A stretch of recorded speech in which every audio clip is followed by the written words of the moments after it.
The Autism Research Institute relies on the generosity of donors like you to make this webcast possible.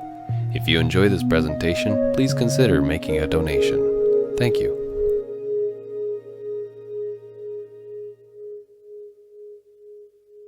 Welcome, everybody. We have participants joining us from all over the country, and we're so glad you're here. This is quite a timely conversation that we're about to have for the next hour. Holiday considerations for families during COVID-19.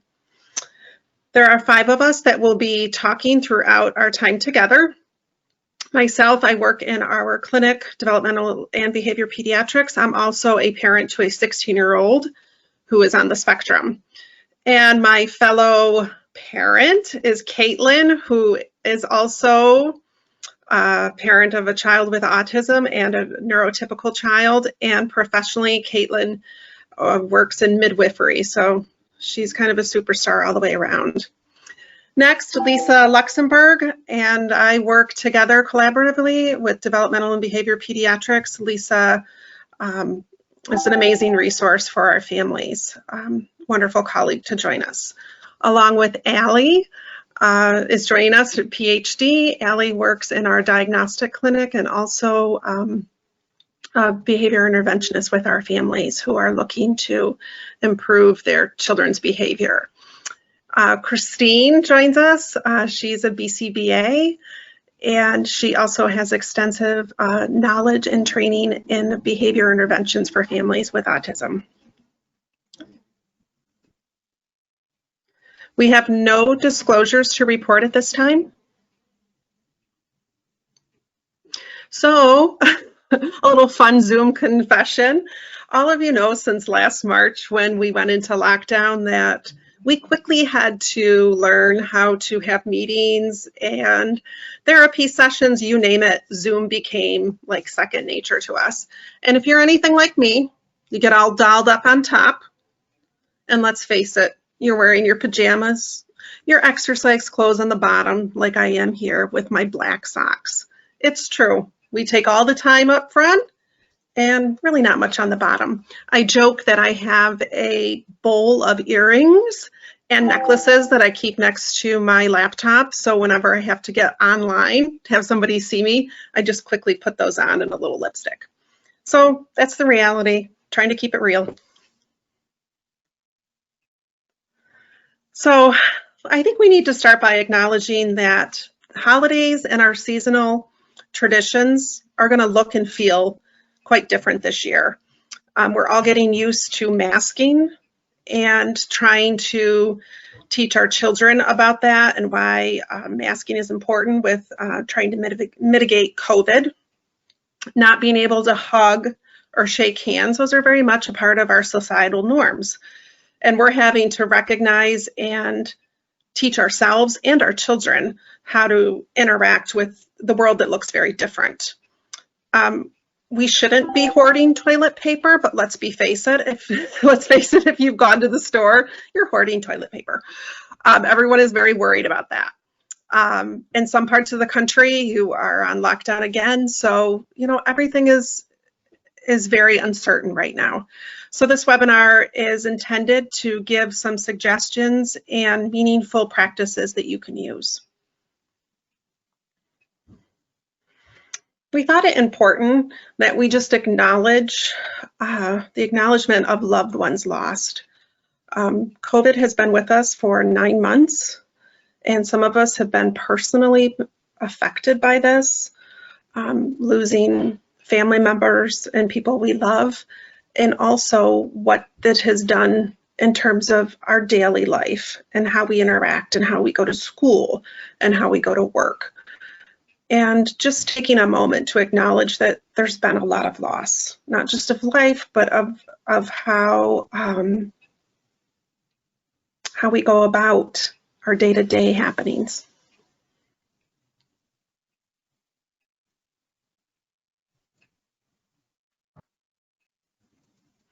Thank you, Lisa.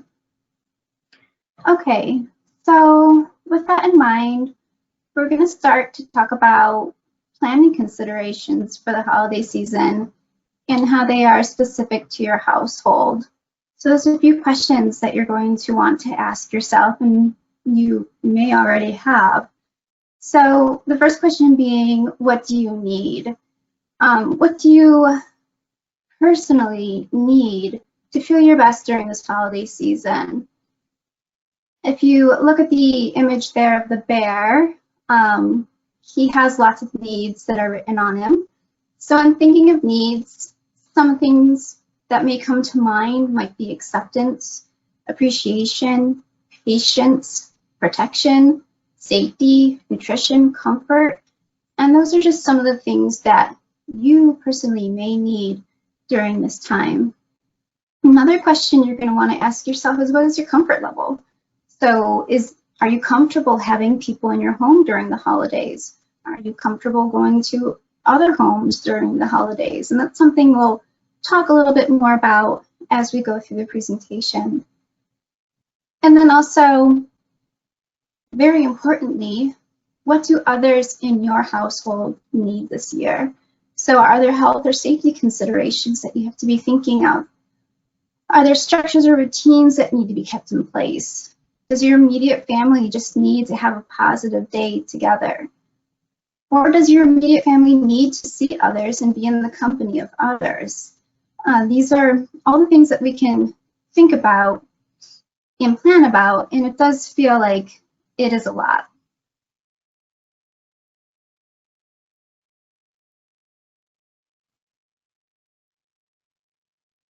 Okay, so to break things down, we have several options. These are just a few of them.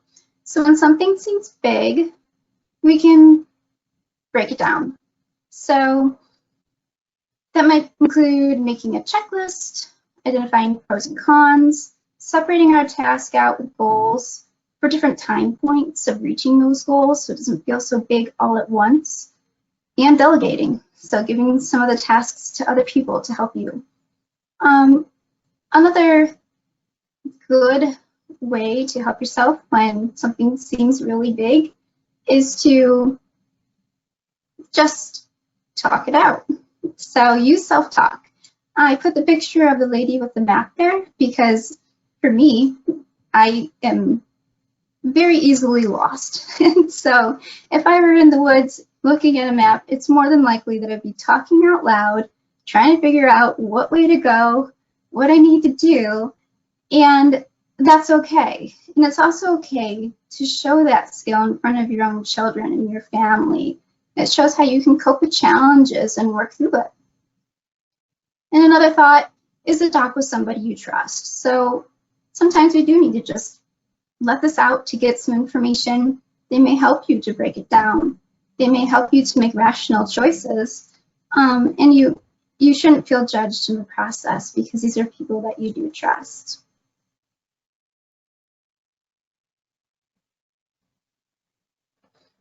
Okay, so again, holiday planning is going to look different. And we talked earlier about having people in your house, going to houses, and what you're comfortable with. And that comes down to making plans with people outside of your bubble. So you're going to want to talk to family members and friends sooner than later. And with that, you're going to need to recognize that some family and friends may be reacting to COVID-19 differently compared to your own household. And you're going to want to communicate clearly in advance of what your family needs. So whether that's they go to your house, you go to theirs, nobody goes anywhere, clearly state, I need or we need because blank. And lastly, prepare for all the details to ensure comfort and safety if you are away from home and outside of your bubble. And this will just be family specific. When I look at the picture below, you might be that separate bubble on the ground and may want to stay like that instead of connecting to all the other bubbles of people, or perhaps it makes more sense for your family to combine bubbles during the holidays. It's very much individualized.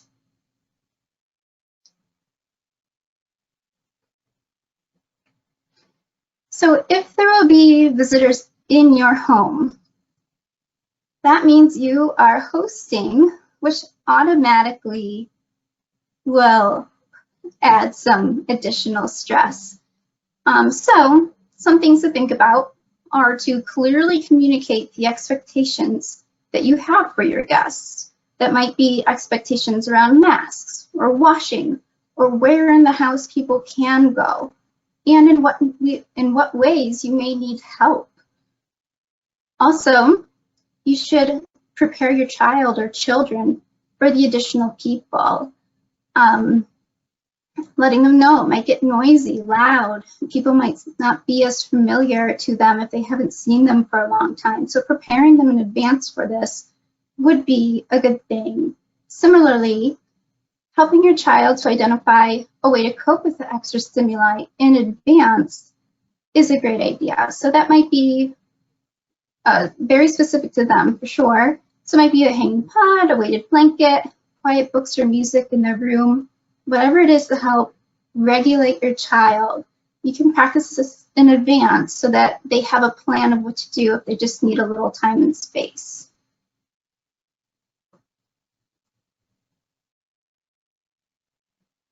All right, do we have any dog lovers out there? I can feel it, yes. All right, so these dogs are going to help me explain something I learned that has helped me a lot when feeling conflicted or guilty about a decision. So with planning for the holidays during a global pandemic, we have a lot of tough decisions to make and accept. So starting with the dog on the left, this dog looks conflicted, worried, possibly lost in the woods. We have him representing the word should. Sometimes I think of should as giving in to the pressures put on me by others or often myself. So if you were the dog on the left and feeling pressured to not disappoint or follow what others want you to do, you might decide, we should have people over for the holidays because mom and dad would be so disappointed to not see their grandchildren. Or later you may reflect and think, I shouldn't have broken our traditions by not having family over. Now people are disappointed. At this point, you may be feeling guilty or wrong about the careful decision you made on behalf of you and your family. And that's where the reframing of words comes in. So if we look at the dog on the right, he's representing the word could. This dog looks confident, calm, and is relaxing on what is presumably the deck of his home. He doesn't look overly happy, but he is content. So reframing your statements with the word could may help to make options clearer for you and may help if you feel guilty about a tough decision that was made.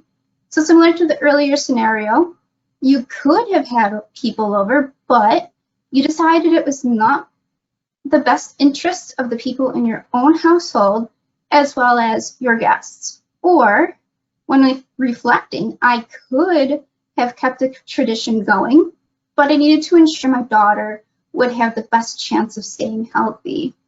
So if you find yourself reflecting during the holidays and saying, I should have done blank, turn it around, and remind yourself that you could have done blank, but the decision was made for an important reason. And be sure to just provide yourself with compassion and gentleness when making decisions that are so challenging.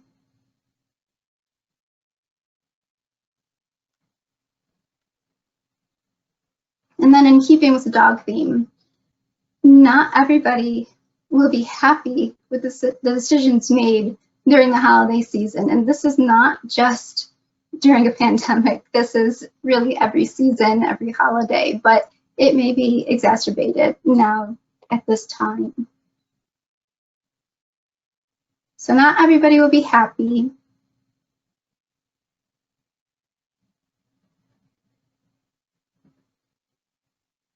And that is okay.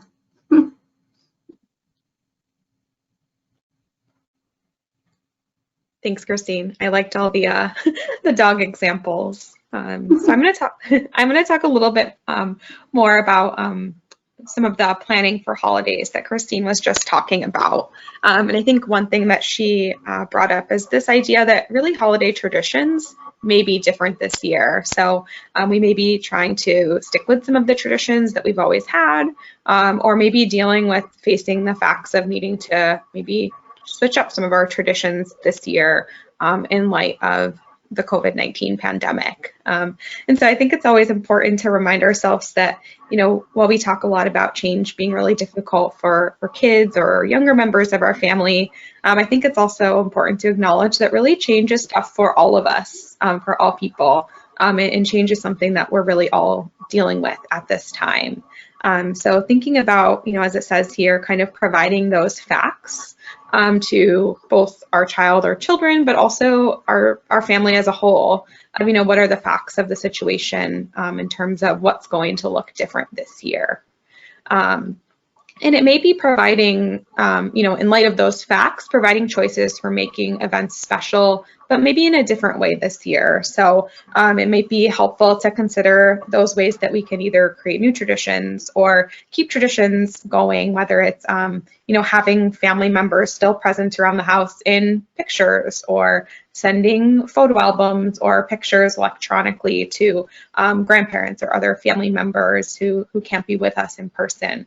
I also think about, different crafts, or, having a table setting still for those family members that are maybe missing because they can't travel, or, you're kind of sticking with, as Christine said, your kind of bubble on the ground, if that's sort of your approach of sticking with your own bubble, finding ways to still represent those people outside of your bubble, whether it's, with a placemat at the table, or, making grandma's favorite cookies still, for the holiday. So finding ways to still represent different family members, and maybe connect with them in a different way, whether it's over, like I said, pictures, or any of the technology methods that we have now.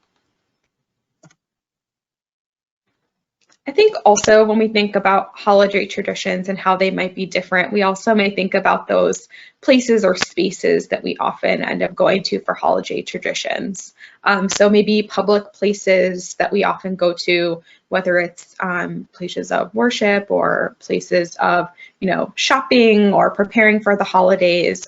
These places may be closed or have limited capacity and just may not be as accessible as they have been in the past. And so I think acknowledging and kind of going back to that that factual information of, oh, it's closed, it can't be part of our holiday this year, but maybe we can share stories about when we used to go there last year. And I think also thinking about any resources that can really help your child or you think through these different things, whether it's social narratives, calendars, which I'll show an example of in a minute, or other schedules, just to kind of help support these differences that may be happening. So, no, we're not going to go to this certain place that, usually a favorite of ours during the holidays. What other fun thing can we put in that place while we're at home, or where can we fit in time to share those stories, things like that. And then also thinking about how technology may be able to help connect with family. So for some, this may or may not be an option, but for those of us that are, maybe used to spending a lot of time on screen these days, thinking about ways that we can use technology to continue to connect with family, both near and far, whether it's a phone call or any sort of video conferencing, being able to keep in touch that way may be just a new way of connecting this holiday season.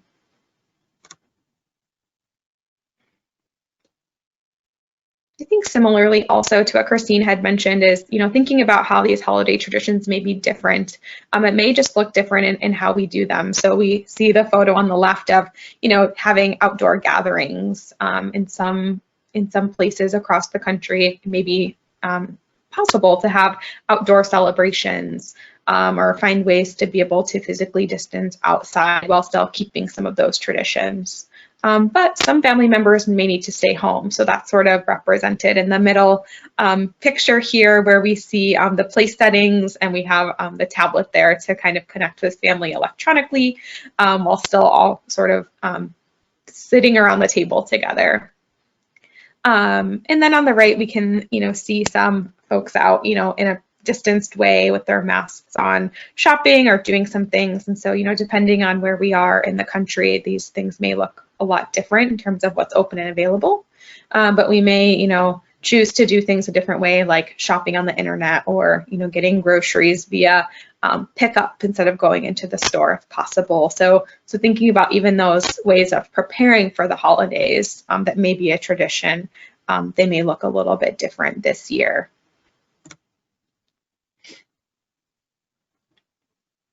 And then also thinking about how this time is often a common time for many of us to travel. So if we are considering traveling, we may plan for different things. So one may be a new type of travel. So maybe many of us are used to flying to different places, and maybe part of our comfort level this year that Christine had alluded to is thinking about what we're comfortable with. Maybe this year you're choosing to travel via car as because you feel like that's a better fit for your family's needs. So planning for that car travel versus air travel, for example.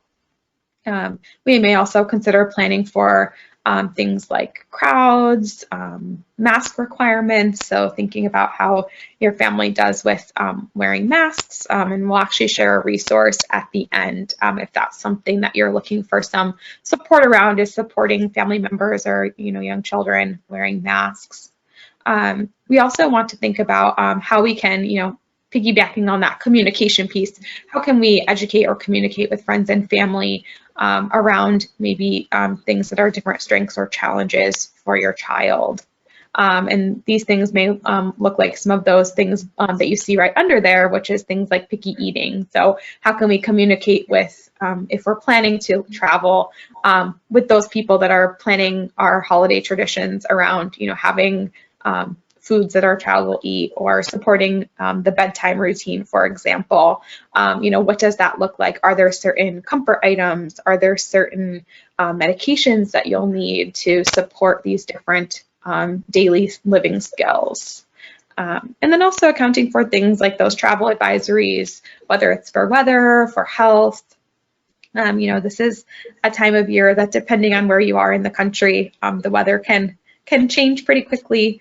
And so, keeping those in mind too, as we're considering traveling this holiday season. And then just to give a little bit of an acknowledgement for school. So I know Lisa had also mentioned school looking a lot different this year.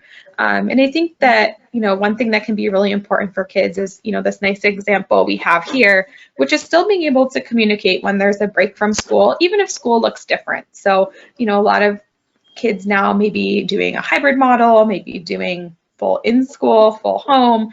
There's so many different options. And I think that, it's also important to acknowledge that time when we don't have school. So you'll see on this example calendar that we have sort of a visual support here that shows on, the 26th and 27th, we don't have any sort of school. And so we can see with this, whether it's in pictures or words, it could just be even writing it out on a piece of paper. It's just kind of, laying out the week, laying out the month, and being able to communicate when we may or may not be in school, even though school is already looking a bit different. And to wrap up my portion here, I just want to, also acknowledge maybe some of the positives or some of the silver linings, and, also acknowledging within that maybe some of us aren't in a place where we're sort of seeing the positives or the silver linings in this situation that we're in. But I think, sometimes, it can be helpful to reflect on, what are some positive things or some maybe new ways of doing things that I hadn't thought about before that maybe are actually helping us get through our day to day, whether it's using an app to order food, or, you taking advantage of Instacart or things like different grocery options so that we're not having to go into the store. Or maybe it's connecting with family or your community in new ways, whether it's, having more physical distanced meetings with your neighbors that you hadn't before, or being able to be in touch with family across the country because of the different technology that we're using now. Sometimes it can just be helpful as we're dealing with all of the changes to maybe also consider some of the positives that we may be experiencing.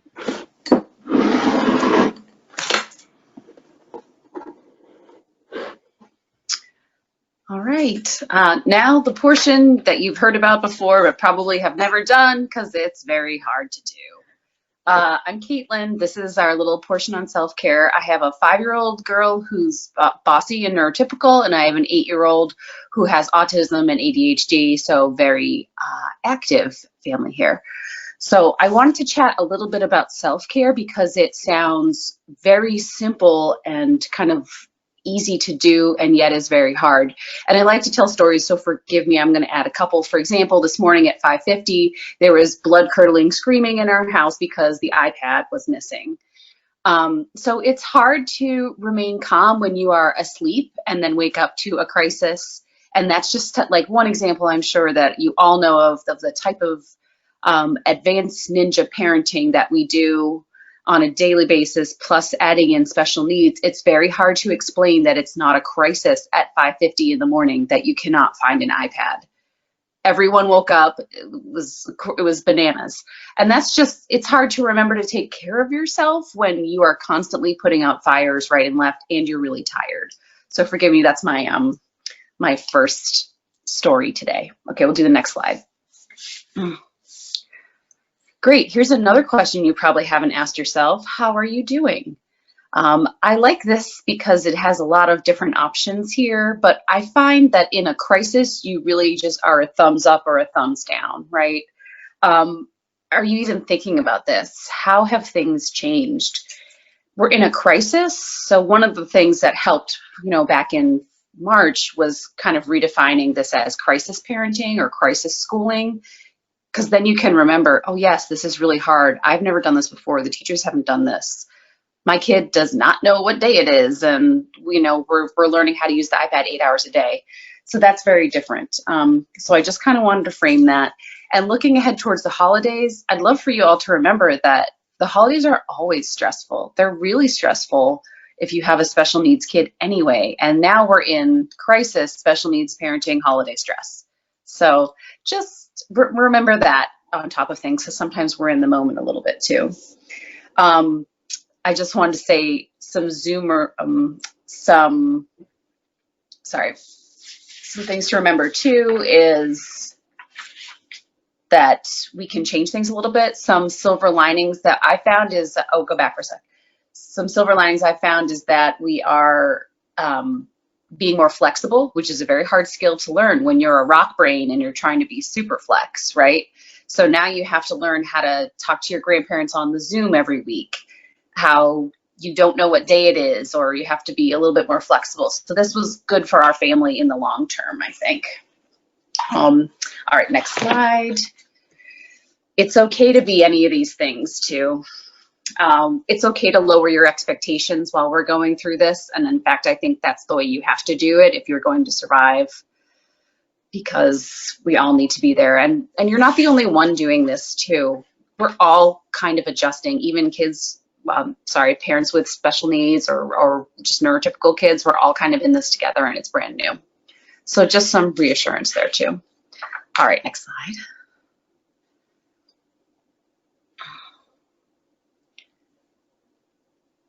Okay, do the next slide, please. There you go. Caregiver self-care. I would say my goal for 2020 had been actually getting 8 hours of sleep, because I've known that forever because I'm a medical person, and yet that is actually extremely hard to do because you have to put down your phone and not do the fun things that you want to do. I didn't do this last night because I was up till 11 doing the dishes, but more nights than not, you really want to try to give yourself 8 hours of sleep. And that sounds really easy for me to say, but very, very difficult to do. In fact, my kid takes melatonin. Last night, he put himself to bed at 6:30, and then I cleaned till 11, and then he was up screaming at 5:50 in the morning. So it's an unpredictable lifestyle in the face of trying to predictably get 8 hours of sleep there. So you have to be very kind and generous to yourself and allow for naps and giving yourself a break too, which is actually harder than you think. On top of that, sleep, your physical health too. Are you eating? Are you eating too much? Are you making good food choices? That's really hard to do sometimes when you're eating your kids' leftover foods, or you're just grabbing what's in the fridge there. So it's really important to take care of yourself. Go to your yearly doctor visit, which I actually have scheduled for today. getting your blood work done, making sure you go to the dentist every 6 months. That can be really helpful. Making your follow-up appointments and mental health appointments. Working in the medical field, I've definitely seen that there are, probably 200% more mental health referrals that I make this year as opposed to previously. We're all dealing with unprecedented amount of stress. Everything that was hard before is harder now during this pandemic. So just wanted to mention that. Okay, next slide. And in case you can't really understand what we're talking about, I put this menu together for you. And it's some concrete examples, because I like hacks, concrete examples of things that you can do. I broke it into seconds, minutes, hours, and longer, because when you think of self-care, you probably think of giving yourself a bubble bath with champagne when somebody has your kids for a week or something and you're in Tahiti. And that's not really what our lives are like. But I guarantee you have seconds to take breaks. You have seconds to walk around the car. When your kids are in there, you can turn your phone off. You can take 10 deep breaths. And I challenge you to do that today. Take 10 deep breaths and tell me if you don't feel better, or at least more centered. It really can help, because our brains are moving very, very fast these days. And it's time to turn them down a little bit. The favorite thing that I learned this year was savoring a moment that's going really well and then thinking about it over and over and writing about it or taking a picture. I've gotten pretty good at this. Today I took a picture of my son because he let me style his hair for the first time ever, which was wonderful. And my daughter wrote a love note to him this morning, even though they had a giant fight about the iPad this morning. So that was just a second-long occurrence, but I'm really savoring that experience. My husband and I sent him some pictures so that we can feel the triumphs as well, because we definitely focus more on the negatives. Our psychology and our brains are made to think about problems and to solve those, as opposed to savoring. So this is a good way to change your perspective on that. Caitlin, of course, I want to hear it. Go ahead. I just wanted to say my self-care last week was I bought myself my favorite coffee, the ground coffee. So every morning, that's what's in my coffee pot and is waiting for me when I wake up at 5:30. So it's like little things like that, because like you said, I don't have time for a whole day at the spa. I would love it, but it's just not going to happen. But I can buy my favorite coffee and brew it at home. Absolutely. I love that example. Is there something that makes you happy, even for like a second, or that's stupid? I don't care. Like, make that part of your day. Make sometimes Owen's having a tough day, my son, and I'll just need to bite his neck for a little bit and wrestle. And that's okay too. That takes a couple seconds, but it's a good way for us to connect and to get the stress down a little bit. Let's see, what else is on this list? Oh, take a social media break. I like doing that. And my personal, this is called self-care, but it's also kind of coping mechanisms too. One of my coping mechanisms is reading books. So this year I'm actually finishing my 50th book right now. Not because I'm an awesome reader, but because it's a way that I work through stress. So if there's something that you love, like deep dive, this is the year to do it. Okay. And on my longer list are some other things that have to do with mental health, like starting therapy and doing mindfulness, which I could talk a lot more about. If anyone's interested, you can. If you have 30 seconds, download the Headspace app today. It's free for anybody who's in the healthcare sector. And that can be life-changing, because they're very, very realistic about how hard it is to be mindful. Okay, next slide, because I'm talking too much. Okay, yes, take it one day at a time. And also, I would say, play to your strengths. What's really working for you guys this year? Now my kid has Zoom, so every week we have a weekly grandparent Zoom, which has been super duper helpful. He's just decided he's into gardening, so he has all these power tools that he cleans the garden with and does the leaf blowing and things like that. So not only deep dive into your interests, but what's working for your kid too, because that's going to make your life easier, and it's going to make self-care easier and the stress go down a little bit. Okay, and the next one is simplify. I don't know about you, but I'm in Western New York. We're now in a yellow zone. 20% of our kids are getting tested every day with a swab up their nose, but not in their brain, just in their nose. So things are changing here, and they're probably changing for you too all the time. It's a time of uncertainty for both us and our kids. So it might be time to simplify the holidays. I know on our end, we might have to be canceling family, which would be the first time we've ever done this. So we're going to have to come up and be creative, which I know parents of autism and other special needs are very good at being creative. You're good at being adjusting to the times and figuring out what's going to work for you. So maybe if you're not doing the usual thing, maybe you do something a lot simpler.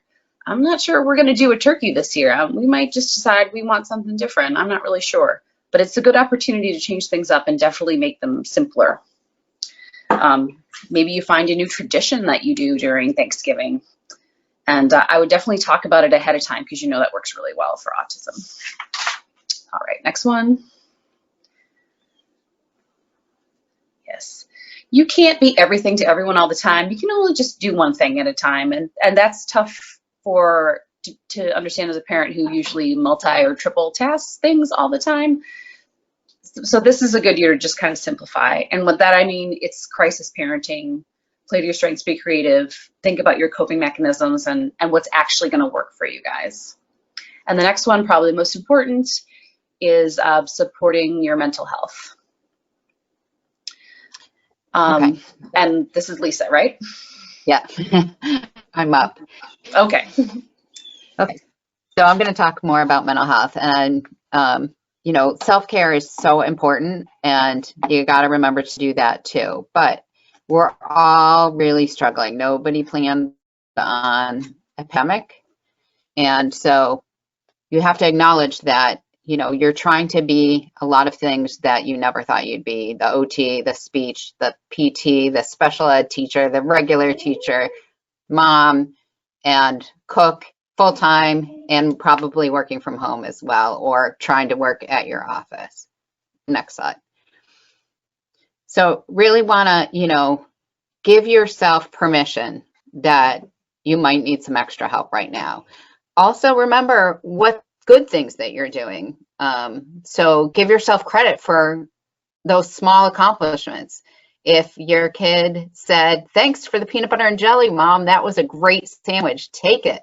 You know, give yourself credit for the things that you do get through the day doing. And give yourself permission for the things that don't go well either. So also keep in mind, you know, all those things pre-pandemic were in place, like paid family leave, FMLA, they are there for a reason. And if you have a job that allows you to take it, and you really need it now because you have 3 children at home that are all online full-time school and you can't do it all. The rules have changed a little bit since the pandemic for using FMLA. So look into it. Talk to your human resources people. See if it's even an option for you. And if you don't want to use it now, you know, keep it in mind as something like a plan B in case you need it. So find out the information now if that's going to help you to feel like you have a better idea what your options are if things get to be a little bit too much and something's got to give. During the holiday season, you know, make a plan for checking in on loved ones, neighbors, friends, and having them check on you too. Even though you can't have the same plans necessarily that you have in the past during the holidays, it doesn't mean you can't still have that connection in some way, as we've been talking about. Zoom, social distance, you know, maybe you usually have a family holiday late in the afternoon, like you start having cocktails at 3, you have dinner at 6, and you stay there playing games until 10 or 11 at night. Well, see if there's a part of that you can still do or pick apart. Maybe do a 2 o'clock walk outside, social distance with your mask on with the same family members if they're local. And then you go home and you have your own meals, and maybe later do some kind of online game together, or say that you're all going to play the same game and talk about it the next day over Zoom. Make modifications, but still pick those pieces that you love about the holiday. Take care of your physical health. It's really hard to do that. And those self-care moments, seconds, minutes, if you have more time, do something more. But there's so many apps out there too for a 10-minute workout, for a 5-minute workout, family yoga time, dance routine. Blast the music and dance together. That's physical health. You guys are participating in something together. you know, go outside, see who can run to the next mailbox the fastest. It'll probably encourage your neighbors to come out and do some exercise too. Try and get outside for a break. We're all in different seasons, temperatures, and, you know, I've always lived here in upstate New York where the winters can be harsh, and I made a decision that I'm going to try and do some kind of winter activity because otherwise I'm going to be stuck in my house. Well, we're all kind of stuck in our house. So if you can think about, you know, you always want to try snowshoeing or cross-country skiing or even hiking in the snow with regular shoes, but as far as you can go on a path, because there's lots of tree-covered paths that don't get a steep snow. Think about that, and maybe now's the time to give it a try. Be aware of your sleep needs. As Caitlin said, you know, we all need at least 8 hours, but the reality is we don't get it because of stress, anxiety, children screaming in the middle of the night, waking everybody up.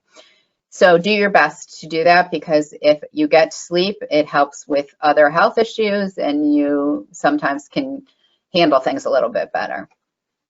And remind yourself what helps during these difficult times. So if, like Caitlin said, once a day you can find something that went well, you know, focus on some things that are going well, or some things that you discovered about being forced to be in your home more, with your family more. Do you remember, you know, over the last 9 months, a time when everybody was smiling and was it baking cookies? And do you want to try that again? See if you want to bake cookies for the holidays and figure out a way to drop them off, some off to family members so that you're still kind of helping each other out with the meals, even if you can't be together. Okay, next slide.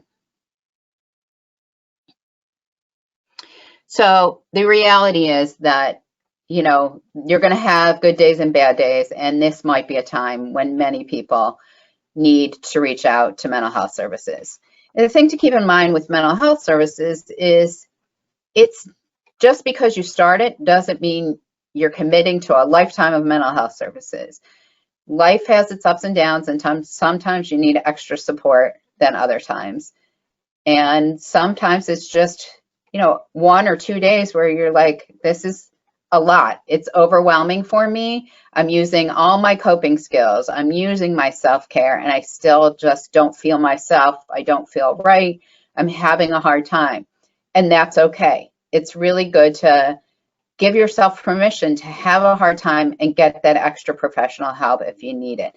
And it's nothing to be ashamed of. It's nothing to be concerned about.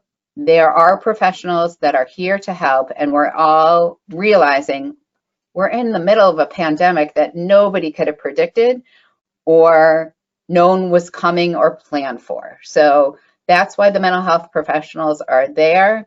They're acknowledging that this is a difficult time for everybody.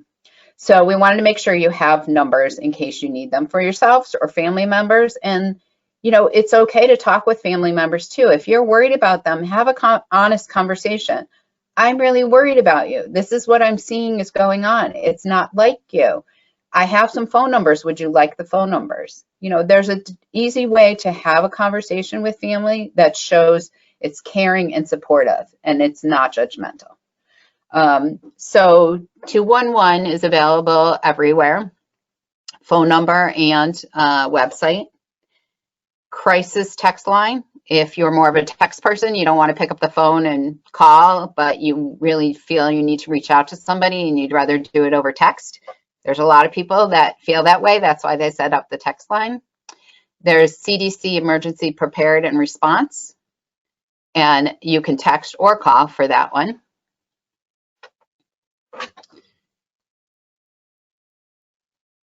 Next slide, sorry. Oh, there we go. And then these are additional mental health supports. So there was a COVID-19 emotional support hotline set up. There's unfortunately some other, you know, increases of negative things going on during the pandemic because people in a not safe situation are being forced to maybe stay in that not safe situation. So we wanted to make sure and include the National Domestic Violence Hotline. They can help you to figure out how to be safe, how to find a safe place if you need to leave, and make a safety plan, what to leave with, what to have available, and where you can go. And then if you want to find a therapist, I like psychologytoday.com because it's a website. When you go in, it says, find a therapist, and you put in your zip code. When you push enter, it takes you to a second page. And on the top of that page are lots of filters. You can filter for your age. So if it's for your child that you're looking for, you can filter for their age. You can filter for your insurance. You can filter for a particular diagnosis. And then people's faces come up. And we all know that the main thing with counseling is you have to find somebody that you feel comfortable with, somebody you trust, you feel like you can really open up to, and that they're going to listen to you and you'll feel safe with. So the nice thing is when you click on the picture, it shows where their office is. Are they doing telemed currently, which a lot of them are? What insurances they take, where they went to school, what kind of therapy they do. So the nice thing is we all know that you can look at somebody's face and say, I'm not sure I would warm up to that person, or I think that person I could really relate to. I don't know, they look warm, they have a nice smile, I like their hair, whatever the case may be. So it's kind of nice to see a picture. And then you can give them a call, find out, are they taking new patients? What kind of therapy? What does a therapy session look like? Ask all those burning questions that you have that make you nervous about reaching out to a therapist. That's what they're there for. They want to give you an honest answer. And also, if their answer doesn't mesh with how you feel or your style, it's okay to move on to the next person. So give yourself permission to find the right person and do your research and take the time to take care of you. Also, all counties have county mental health centers, and they take most insurances, including the Medicaid products. Okay, next slide. So, riding a wave. I always say, ride the wave. You can't stop the waves, but you can learn to surf. Life feels like a bunch of up and down waves to me. Sometimes it's harder to get your balance, figure out what's going on, look all around you, and take in all the sights, balance everybody's needs, and still stay on the board. And sometimes you can't do it all, and you fall in the water, and it's okay. You grab your board and you try again. So right now, we have so much going on. We have pressures everywhere between children, grandparents, and you have to give yourself permission to just take a break when you need a break. Look at the good things. If things aren't going well, how can you handle it? How can you prioritize? Is there something you can let go so your list is manageable? Or you could stay on the board and ride the wave. You might need to put some things aside for now so that you feel more balanced and can stay on the surfboard. Next slide. So these links are case sensitive, but they have resources tied to them. So we have tried to organize our COVID-19 resources. There is a holiday specific resource on the last page.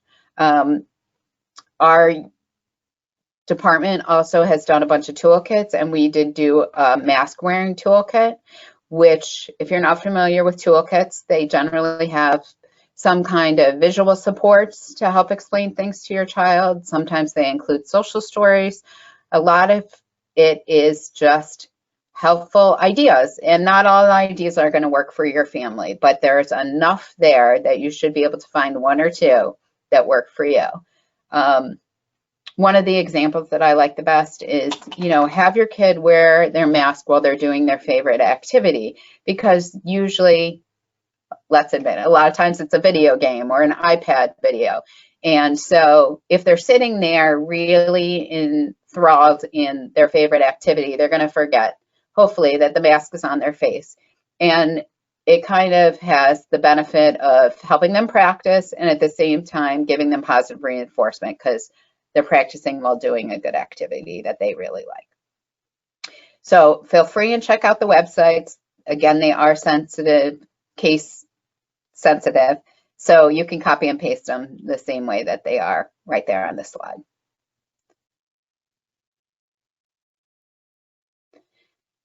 We wish you all a happy and healthy holiday season, and hopefully you found some pieces from our presentation that you can really relate to. You know, it's not going to be the same as other years, and if somebody is pressuring you to make it that way and you're not comfortable, it really is okay to say, for your health as well as my health and the health of my family, I just can't do it the same way this year, but let's be creative. Can we start a new tradition? Is there one little piece we can do with modifications to all feel safe and together? And that's okay. Okay, well, thank you, ladies. That was wonderful. We have a lot of questions. I had a number of questions sent in advance via email. People who are here, you can type your questions in the question section and we'll try to address some of those before we end here soon. But the first question that I wanted to share was about visual supports. So all of you have quite a bit of experience with this, I think. And so visual supports that would be helpful specific to the holidays. I know you shared that link that you had for COVID-19. Are there visual supports on there about the holidays specifically, or do you have any suggestions for how parents might be able to tackle that on the kind of on the fly? Yes, there are many visual supports in the first link that we sent. And I believe there's a subcategory specific to visual supports. So there's lots of different ways you can do that at home. You don't need to have all the fancy lamination or the printers. You can make something right on a piece of paper for visuals. We definitely support that for our visual learners. And the calendar, like Allie showed, that was just made from a Word calendar template. So try to make it easy on yourselves. But yes, there are visual supports in that resource. I just want to say too, I use a whiteboard all the time, and I ask, it's great. I love involving my kid with the visuals to say like, what do you want to do now? And then we like write a thing, or like, what are you worried about? And then we draw a picture. So it's not always about having something laminated. God, I wish I could laminate everything. It'd be great to have that on my fingertips, but that's just not a realistic sometimes too. So if things are not going well, often talking about visuals and making them up on your own is really helpful for us. Yeah, and I just wanted to pop in, this is Lisa, and we have a magnetic whiteboard similar to Caitlin's that we leave on the refrigerator, and that has all the activities through the week, and we definitely put, you know, holidays and special events that are happening, because my son really needs to be able to see that and look at the calendar weekly. And he also has a monthly calendar in his room, but that has been a good way to reduce his anxiety so he can plan for what's upcoming for the week. All right, and along with that, so visual support specific to these sort of modified holidays. So, you know, that we're going to wear masks at grandma's house or those kinds of things. So would you suggest just taking existing supports and maybe drawing right on them, or what are some different strategies parents can use for that? So this is Lisa. We already made the determination that for us, we're going to be staying home, just the three of us. So we have started to have those conversations, and that's on the calendar. So when we flip over to December, we can see that Christmas this year is going to look different. And, you know, I would suggest that if families are celebrating Hanukkah, Kwanzaa, anything of that nature, that you start that conversation sooner rather than later. And the visual supports kids with autism especially really, that seems to be an effective tool in helping to keep the anxiety down. Okay, the next question is about anxiety about COVID. So a lot of us have been on this roller coaster where it got much better in a lot of our states, and then it's increasing again. So you've talked a bit about this in your previous webinar. So talking to kids about the fear of the disease itself. Do any of you have suggestions about how to work with kids on the spectrum about that? I'll take this one if that's all right. Both my husband and I are in the hospital, and he's a COVID attending sometimes too. So we are talking about that a lot at home and in our professional lives. And our kids hear it and they get really worried about it. In fact, we both had a really rough day on Thursday, and my husband said, "Oh, we got killed at work today." And then my son came up to me and said, "Is mommy dead?" So you gotta be careful about what you talk at home, and we probably need a better filter too, but it's been really helpful with our, yeah, sorry. Oh, yeah, it's helpful to talk about, like Mr. Rogers says, the helpers, everything that we're doing to keep ourselves safe, why we're wearing masks. We learned a lot about what a virus is and germs on your hands, and the things that the adults are doing all the time to try to make this better. And I think it's really important to talk about the uncertainty. We don't know what's happening all the time. Things are going to be changing, but we are making the best decisions we can to take care of everybody. And that's been helpful, at least in our house too. I don't know about what do you have? I would just say that as well. We have just tried to present it since March is just very matter of fact, like people are sick. This is how we're going to stay safe. And just not give too many details, because I think sometimes we can get a little too much in the minutia, and then that creates more anxiety. But, it's reality is some kids are so worried, like I have friends whose children are like, is the coronavirus gone? Is it, when can the coronavirus leave so we can go play with our friends? So, that's very real. And I think as parents, as much as possible, we just need to model that very calmly. And, it's hard. And I verbalize that with my child when we're having these discussions, like it's really hard not to see Grammy, or it's really hard that we can't, go see our friends, but, we have to be really careful. So we just try to reiterate that as calmly as possible, but also, give voice to the fact that it's just really hard and it makes me sad, but this is how things are right now. The next question is about coping with boredom as a family and for kids. A lot of kids have ended up playing more video games during this time, and this is creating power struggles, unlike power struggles that parents have ever seen before. So I know there's no magic solution to this, but do you have insight or comfort for parents that this might be something that they can hope to improve at a future time, or how they can cope with this right now, especially in the face of new restrictions? Yeah, I'll just say this and then I'll let Caitlin jump in. I'm telling you right now, I am not the parent who's going to say, oh, we're not going to do the iPad, or we're not going to watch a movie right now. Like, honestly, I'm going to keep peace in the house. Like, that's just not a battle I'm willing to do right now. But I'll let Caitlin, she might have a good story for this.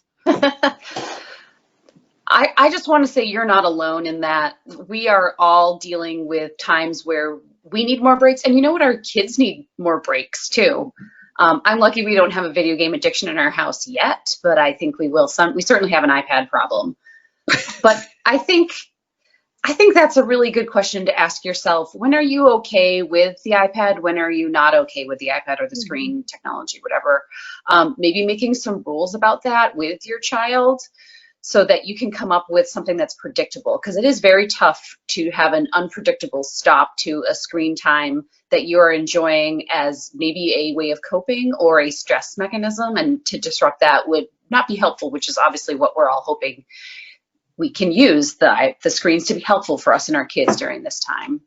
Taking regular physical exercise breaks, going outside time, schedules can be really helpful. I don't know how regimented everyone's children are, but sometimes that can be really helpful too. And then just being kind to yourself. If it's Saturday morning at 4 a.m., which happened to us, you just let your kid watch the iPad if that's what you need to do. Or you say, come in and snuggle with me, or let's go down and, finish Lord of the Rings, which my kids are calling Ring Lords now, which is hilarious. And that's okay. I really just want you to feel like there is no magic way to do this. We do not know.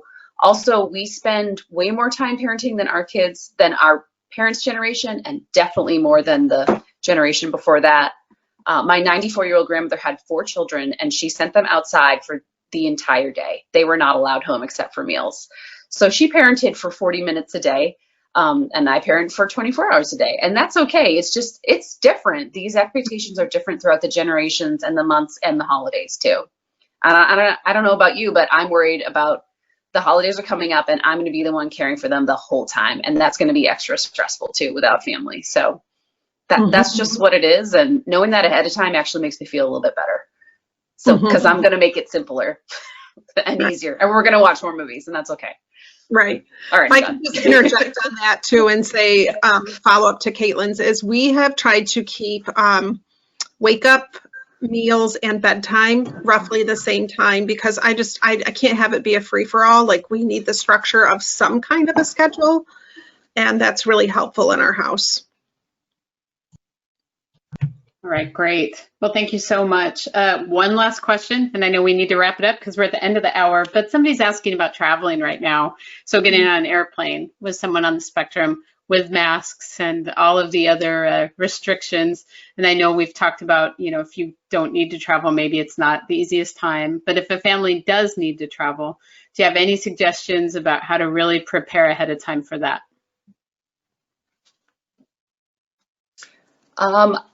I would say whatever's worked in the past for you for transitions can be really helpful.